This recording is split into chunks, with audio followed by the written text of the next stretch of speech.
Hello, everyone. A bright good afternoon to everyone, and welcome to BDTV Match Centre. My name is Anthony. I'm your host today. Unfortunately, we don't have the other Anthony or Ibrahim who was here last week anchoring the show, but here we are. Thank you for watching, and welcome to another exciting edition of BDTV Match Centre. And today, I have Mr. Ini here. Good to be here. Good. How you doing? I'm fine. It's a kind of cold or hot Friday, depending on how you left the house We're today. in some part of Lagos. My area, we're in the night. But we're at work. Yeah, and here we're talking about like football as we normally do on Fridays. Of course. Good to be here. Yeah. So let's dive into what brought us here today. Speaking about the Nigeria's hopes for qualification on the 2026 World Cup. Yes. And we recently found out that the FIFA, the governing body, FIFA, has placed a suspension on one of these eligible players, Teboho Mokoena, if I have to pronounce that properly. So what are your takes on that? Do you think because of that suspension, because he was not supposed to play against Lesotho, but he did play against Lesotho, and FIFA have put this suspension on him, so to say. What is your take on that? Does it boost Nigeria's hopes, for our qualification for 2026? Thank you very much. It's very, very interesting. When the news break yesterday that FIFA actually written the South African Football Federation to find them of a breach of their rules, that they fielded ineligible player in a game against Lesotho. It's an issue that I've dragged on over. It's an issue that I've been in the conversation over the last few months because people expected FIFA to take a decision before the last games in the one that last 2 weeks. Yeah, against Lesotho. FIFA was silent. FIFA have been silent on the issue. The Benin coach, Benin is second on the group. Former Nigeria coach, Jaden Roy, has been in the news in the last few weeks, shouting, why hasn't FIFA taken a decision? Don't forget that Nigeria find themselves in the same position prior to the 2022 World Cup. When Nigeria fielded Shehu Abdullahi in the game against Cameroon away. And General was our coach then. FIFA deducted 3 points from Nigeria. We lose 3 points from that match. So General knows everything about these things. So he is saying that FIFA must deduct 3 points from South Africa because when I was coach of Nigeria, It's happened to me. It happened to me. So why? So over the week we saw Sunday Luce came out to say that he expects FIFA to act too. That in his podcast, that FIFA should act that though he told Nigerians should. That was before the game against South Africa. Nigerians should help themselves to win, to beat South Africa away. That even if you don't win that match, that it will be difficult for that. He expects FIFA to act. That it often drag cases like this drag from 6 months. Yesterday we received the news that finally FIFA wrote to South Africa on the 15th of September, asking them that they breached their rule and fielded Mokoena. So it's open if FIFA finally they told the South African Federation to act, respond to them, and also wrote the player to respond to them within 6 days. Finally, FIFA look at the all the evidence in front of them. Look at the team list for that particular match and confirm that South African Football Federation went against their rule by fielding that player who had 2 yellow cards before that match, so that they potentially could lose 3 points, and that could change the dynamics of that group, could change the standing of that group, and give other people bring us into the equation. Now, don't forget that Nigeria couldn't beat South Africa away, and that threw our qualification to the World Cup in serious jeopardy. But we have 2 matches. Like we have 2 matches left. We have against Lesotho and we have Benin. Does this affect our chances in terms of qualification? Yes, they might deduct 3 points from South Africa, but looking at us internally and looking at our game without the affairs of what's happening with South Africa, does it affect Nigeria's chances? We are third on the table. Give us an hope. The standing now in the group is that Nigeria has 11 points, Rwanda has 11 points, South Africa has 17 points. Followed by Benin, who has 14 points. South Africa has 6 plus 6 goals. Nigeria have plus no Benin who second has +4. Nigeria has +2. Nigeria is third 11 points. Rwanda is third, fourth too. Because we have more goals than them. So when the FIFA did not this 3 points for South Africa, they will fall back to 14 points. Benin will still be on 14 points. So although they will still be ahead because of they have superior goal 6 points to Benin, 3 points to Benin 2. So going to the final last two games of the group, which will be next month. So they are playing away to Zimbabwe. Then their last match is against they play at home against Rwanda. Nigeria will be playing away to Lesotho. If we can win our 2 matches, their last match against Benin at home here. So we can win our last those 2 matches will be on 17 points. Let's be praying that South Africa is able to maybe draw away to Zimbabwe. Zimbabwe don't have a stadium approved by FIFA. They are playing their match in Botswana. They played the last one in South Africa, but they have not decided that they won't play South Africa again. They're taking their game to Botswana. So the last match South Africa will be at home against Rwanda. So let's hope that Nigeria can beat Lesotho away. We'll move to 14 points. Let's hope that South Africa will be able to maybe they'll draw. Then the last match against Benin, we can beat Benin here and overtake Benin. And hope that South Africa can be able to. So this is like this is what we call like this is all depending on hope. Like we're hoping for things to happen. But then again, I usually ask like why do we need to start calculating this, calculating that, hoping for a team to the team are doing their own best and winning their games already against these teams. Why do we have to depend on them to win? What if South Africa wins their remaining games and we see the likes of the Benin Republic also win their remaining games as well? Do we and we also win our game but we don't get to qualify? Do you say we are a failure? Do you say that? I think we are going to again. Our next game is against Lesotho. Yeah. Let's pray we are going to win. Yeah. And Benin will come to our house. Yeah. Let's be hopeful that we are going to beat Benin in our back. If we beat Benin, we will overtake Benin. Yeah. And they will probably land in 17 points. Let's hope South Africa with 14. Let's be praying that FIFA did not have 3 points. They will come back to 14 points. And maybe any of the matches they can, maybe even if they win one, they will be on 17 points. And they draw one, they will be on 18 points. That means you can't meet them. Exactly. But, let's exactly. So my question to you is, if that happens, do you say we failed as? No, the qualification have not been seamless. It's been a difficult qualification campaign for the Super Eagles. Right from I particularly blame the NFF for this. Look at, I blame the NFF when the qualification was about to start. There was so much politicking on who was going to be the coach. Pesero played the first match. I think second match. Pesero was in charge. We didn't do well because he didn't select the right players. The right players were not selected, were not called up. I went to the Nation Cup, didn't win the Nation Cup. After the Nation Cup, Pesero left. NFF should have appointed a very good coach, but they are playing politicking, appointing a foreign coach, appointing an indigenous coach, and they couldn't decide on time, and they appointed Finidi, which me and you knew that Finidi didn't come to the job with he wanted to make a lot of changes which we didn't desire. They had a team that did well in the Nation Cup. We have just added 1 or 2 players and go into the qualification. But when you appoint ex-players, there's always the issue of vendetta. He had clash with some players, with Oshien. We all know the controversy that had between him and Oshien. So, at the end of the day, they went into that game against Benin. They lost 2-1 against Benin. We find ourselves in a very difficult situation. Then finally, NFF sacked him. They appointed Chile. Chile came in. The game against South Africa, we draw at home. South Africa scored a very late goal. It makes things more complicated for us. So then the game against Zimbabwe again, at home again, we draw again. Zimbabwe scored late goal in Uyodia. So it makes things difficult for us. Until when we won Rwanda home and away, and I think Chile has picked up 8 points. That's a possible 12. So if Chile was in charge from the beginning, probably would have done better. So the NFF to me should be blamed. The players too have not really. Some people say they have not shown much commitment. I think coaching has been our problem, despite the bundle of talent we have in that team. They are finding it very difficult to score goals. Scoring has been a problem. I don't know. It's a problem.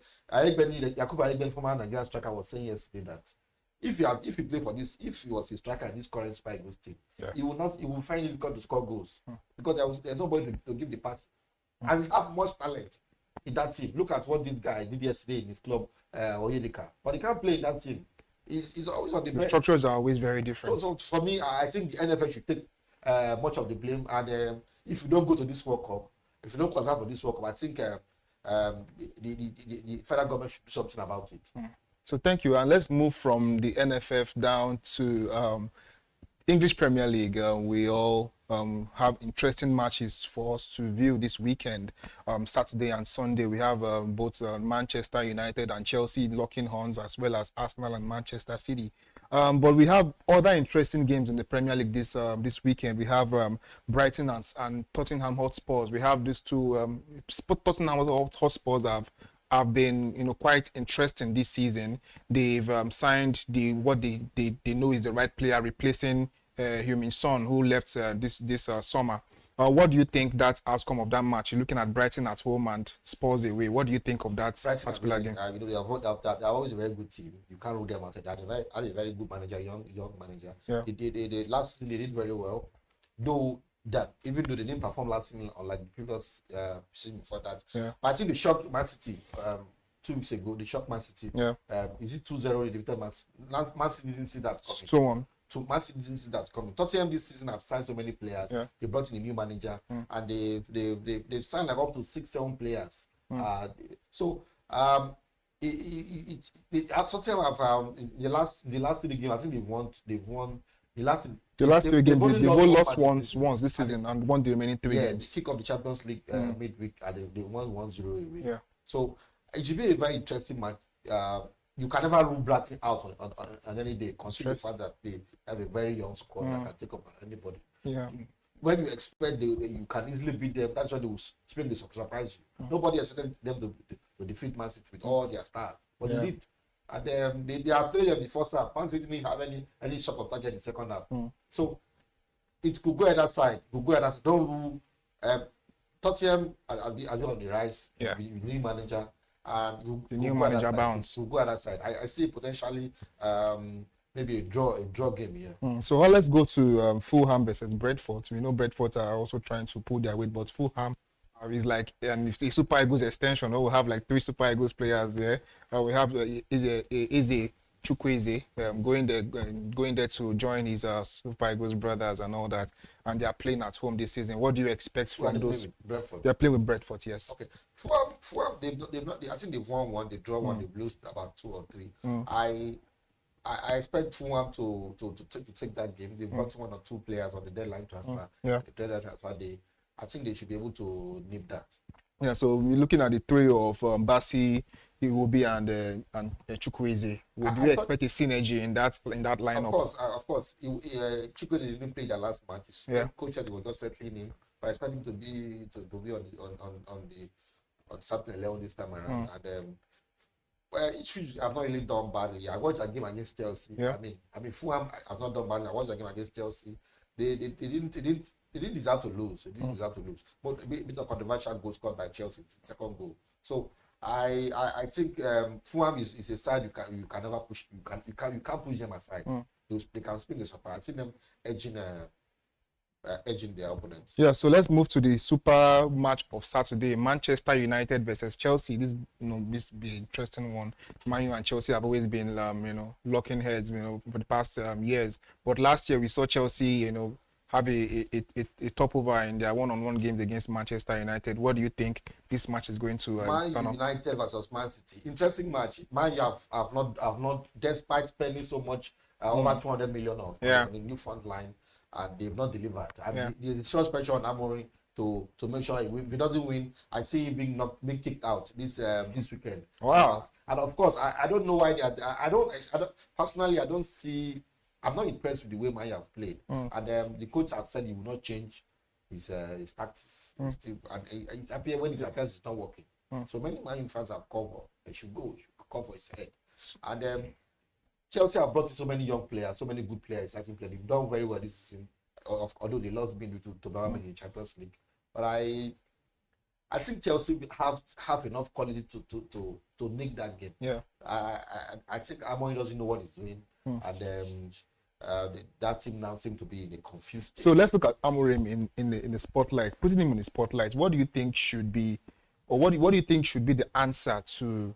As you said, if he's not, if as you predicted, if he doesn't win this game, he might likely leave this weekend. But what is the replacement going to be like? And do you think if the new manager comes in, there's going to be a bounce in the squad? Because you're working with a squad that has spent over 200 million euros in the market already, and you are coming into this particular game trying to, you've done basically all you can do with yours. Benjamin Sesko came in and we're all thinking of Benjamin Sesko is going to be the savior, the number 9 that Manchester United needs. Onana has gone to Turkey already. So looking at this structure that has been in place, what do you think should be if a replacement comes in, just in case? What are the changes? I thought against Man City, will have started the new goalkeeper.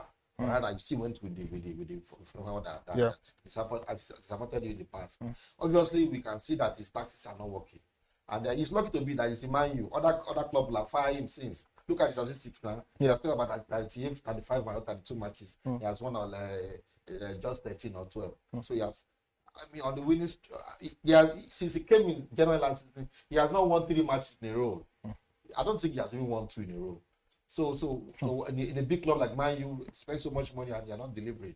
I think the Glazer or the owner, I think their patient will finally run out one day. Yeah. A lot of Man U fans are not happy right now. I think the last 2 days that I've been talking about maybe Carrick may be somebody that may come in, maybe one of the people that have been touted to come in to replace Amorim. So we have good, the players are there. It's just that the system he is bringing is not working. These are players, when they go to other club, they perform well. Look at Rashford in Barcelona. Look at McTominay in Napoli. Man U sold him. He went to Italy. He became the best player in Italian league last season. But McTominay surprises me because during his time in Manchester United, he looked like the savior of the squad. He was playing the first 9 and he was still in the midfield. My question was, why did they have to sell him? Because the United did not see his worth during his time, and I thought he was the best player in the Manchester United squad at the season before he left, and he has gone to prove himself in Napoli, and he was one of the top player. Yeah, best player in Italian league last season. Man is in a there's confusion within the structure of that club, because the decision to sell Tomini came as a surprise to everybody. Yeah. I was even surprised. Such a young talent, you came from the academy. I mean, it showed the disorganization within that football club. I don't know where they were trying to say. They were trying to meet the football financial rules. Yeah. Selling. There was no justification for selling such a very good player. Yeah. He could score. Tomini was someone who could give you a goal from the midfield. Right now, we don't have any. I mean, the problem with the current coach is that there are some very good players on that bench who are not playing. Look at Mino. Yeah. To me, he's a very good player. Look at the Ugarte you are playing. You can't compare Mino and Ugarte. Yeah. How many goals Ugarte scored since he came to Man U? And I think there's some basic. If a very good coach come in, and very good coach come, I'm against employing all these young coaches. Yeah. Except maybe somebody who have played in Man U don't understand. Can a Pochettino make Man U score goals again? I think what we need is an experienced coach. That's something I'm advocating for. We need somebody who's experienced. Pochettino is experienced. He's been there and understand the Premiership. So maybe he can change things. I don't just want you bring a coach that not test his worth in the Premiership. Let's move to the next fixture. Bournemouth versus Newcastle. This is a Sunday fixture. Newcastle, they're on the rise as well, trying to play Champions League this season as well. But we have the Premiership is interesting in the fact that there is so much money, so everybody has strengthened. Yeah. There are those except for those clubs that probably come from the Championship. Yeah. But those that have been in the Premiership for the past 3 forces, they've all strengthened and they have the money to buy players. So there's competition within the among teams. Looking at the last Bournemouth versus Newcastle. I think Newcastle have brought some exciting young players. They lost this out to Liverpool at the last day, but they brought in some other 2 good strikers. I think Bournemouth is a team you can never, Yeah, because they won their last their last 3 games. They defeated Tottenham away. Tottenham away, they beat Wolves and Brighton. Even Liverpool had to struggle, yeah, to defeat them on the first day, the first week. So it will be interesting. To be interesting to see. Let's go to the final game for Sunday, which is Arsenal versus Manchester City. Wow. Yeah. So what do you think of that, of the outcome of that game? I think it's somewhat, considering the fact that Arteta has spent so much this season. I think over 400 or over 400. I think it's close. Liverpool spent more than 400. Closely followed by Arsenal. Arsenal about some exciting good players this season. Everybody expects to compete for the title. Yeah. If Arteta can't win the league, or if it very close to Liverpool this season, everybody will probably be calling for his head. So Arsenal should compete, and against Man City, they have a point to prove that despite all these good players they have brought in, I can compete. And beating Man City is just that a sign that yes, can challenge Liverpool for the title. Yeah. So Man City, they have brought some very good players also. They defeated Man U last week. They were on the rise, and then they brought a very good keeper for the PSG, which to me is the best goalkeeper in the world right now. So it will be interesting to see. But some people may tell you, this is the goalkeeper that Chelsea. So I was there when Chelsea defeated PSG in the World Club final. So, it will be interesting. Man City, the last 2 meetings, I think Arsenal have not found it very easy. Yeah, they haven't found it easy against Manchester City. But what do you predict for the scores of this game? And Arsenal at home, really? Arsenal at home. I think Arsenal will take this. I think Arsenal should take this. Maybe 2-1 or 1-0. All right. So this is where we draw the curtains today on BD Match Center. Thank you for watching, and do catch us next week. It's promised to be an exciting show as we'll bring you every week, every Friday. Stay tuned to BDTV. Thank you so much. Goodbye.